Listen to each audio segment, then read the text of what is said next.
Hello అండి. నిన్నటి వీడియోలో అయితే మొలకెత్తిన పెసలతో సలాడ్ అయితే చేశాను కదా. ఇంకొన్ని అయితే ఉండిపోయాయి. వాటితో ఈరోజైతే టిక్కీ చేశాను. మొలకెత్తిన పెసలు, అందులో 2 పచ్చిమిర్చి, తర్వాత అల్లం ముక్కలు, వెల్లుల్లి ముక్కలు వేసేసి పేస్ట్ అయితే చేసేసుకొని, అందులోని క్యారెట్ తురుము, బీట్రూట్ తురుము, టిక్కీలో అయితే పుదీనా వేసుకుంటే టేస్ట్ బాగుంటుంది.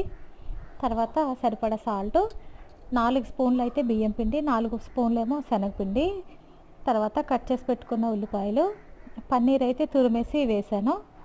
వాటినైతే బాగా కలిపేసి, ఇంకా ఒక గరిట అయితే సోడిపిండి అయితే వేసాను. పెసలు ఆడించేటప్పుడు కొంచెం బరకగా పట్టించుకుంటే ఇంత పిండి అయితే పట్టదు. నేను కొద్దిగా పేస్ట్లా చేశానమాట, అందుకోసమని ఇంత పిండి అయితే వేసాను. ఇంకా స్టవ్ ఆన్ చేసి పెనం పెట్టేసి కొద్దిగా ఆయిల్ వేసేసి టిక్కీలా వేసేసుకోవడమే.